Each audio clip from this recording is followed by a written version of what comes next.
Les gymnases, les terrains de foot, les piscines de quartier, on a tous en tête ces lieux où les communautés se retrouvent. Mais voilà, que se passe-t-il quand ces infrastructures qui sont si essentielles sont poussées à bout? Aujourd'hui, on va justement se pencher sur le cas de la ville de Pessac, en France, qui fait face à un défi que beaucoup de communes connaissent bien. Alors, voici le programme. On va d'abord faire une sorte de photo du sport dans la ville. Ensuite, on regardera les tensions entre ce qui fonctionne bien et ce qui coince. Puis, on essaiera d'identifier le vrai problème de fond. Après ça, on décortiquera le plan d'action qui est proposé. Et pour finir, on prendra un peu de hauteur pour réfléchir à ce que tout ça nous dit sur l'avenir du sport associatif en général. Allez, on commence. Pour bien comprendre toute la situation, il faut d'abord voir à quel point le sport fait partie de l'ADN de Pessac. Rien qu'en regardant cette carte, on comprend tout de suite. Les équipements sportifs ne sont pas juste regroupés dans un seul coin. Non, ils sont vraiment répartis partout. Ils irriguent la vie des 17 quartiers de la ville. C'est un maillage qui est absolument essentiel pour la vie locale. Et les chiffres, eh bien, ils parlent d'eux-mêmes. On parle de 130 clubs, plus de 13 000 licenciés et surtout un taux de participation qui est plus élevé que la moyenne des villes de la même taille. C'est la preuve que la scène sportive de Pessac est hyper dynamique. C'est une vraie force vive qui tient aussi, et il faut le souligner, grâce à une immense communauté de bénévoles passionnés. Mais c'est justement là que les choses se compliquent. Toute cette énergie, cette culture sportive si forte, elle commence à se heurter à des problèmes d'infrastructure qui deviennent de plus en plus lourds. Allez, on plonge dans le vif du sujet.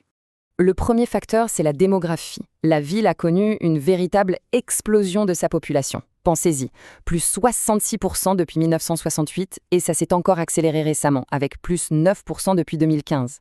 C'est beaucoup plus que la moyenne nationale. Et forcément, ça met une pression énorme sur tous les services publics, y compris les installations sportives.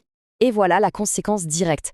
Même si sur le papier, le nombre d'équipements semble important, quand on le rapporte au nombre d'habitants, le ratio est en fait plus faible que dans des villes comparables.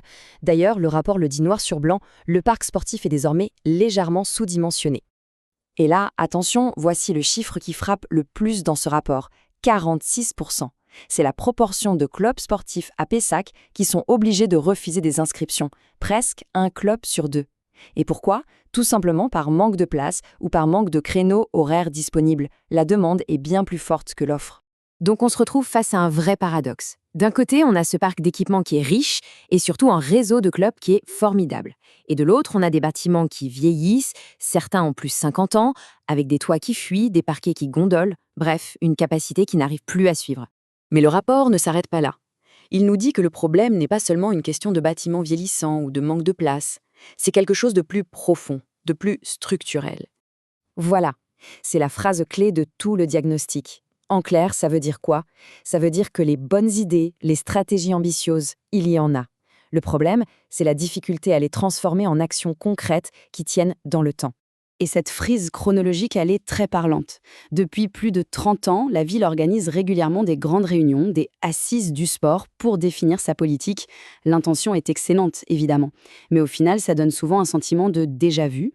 Parce qu'à chaque nouvelle grande concertation, ce sont les mêmes problèmes qui reviennent sur la table. La bagarre pour avoir des créneaux, le manque de clarté sur l'attribution des subventions, la communication qui passe mal. C'est vraiment le symptôme d'une déconnexion entre la vision à long terme et la gestion du quotidien. Bon, assez parlé des problèmes, la bonne nouvelle, c'est que le rapport ne fait pas que constater, il propose aussi des solutions, un plan d'action très concret, en 10 points, pour essayer de briser ce cercle vicieux. Les 3 premières propositions, en fait, elles visent surtout à changer la méthode de travail. L'idée, ce n'est plus de faire de grandes réunions tous les 10 ans, mais de mettre en place un système permanent de ce qu'ils appellent la co-construction. En gros, ça veut dire travailler main dans la main en continu. Et pour ça, il faut structurer le dialogue, clarifier qui fait quoi, et pousser les clubs à coopérer davantage entre eux. Les 7 autres points, eux, sont très pragmatiques. Ils tournent autour de 2 idées principales. La première, plus d'équité et de transparence. On publie des règles claires pour tout le monde, que ce soit pour les créneaux ou les subventions. Fini l'opacité. La deuxième idée, optimiser ce qui existe déjà. Et là, les propositions sont concrètes. Faire un audit technique de tous les équipements, mettre en place un outil numérique pour que tout le monde puisse gérer les réservations, et même une idée intéressante, regarder s'il est possible d'ouvrir les gymnases des écoles aux clubs le soir et le week-end. Et c'est là qu'on peut prendre un peu de recul. Parce que l'histoire de Pessac, au fond, ce n'est pas un cas isolé. Pas du tout. C'est vraiment le miroir d'un défi beaucoup plus large auquel le sport associatif fait face un peu partout.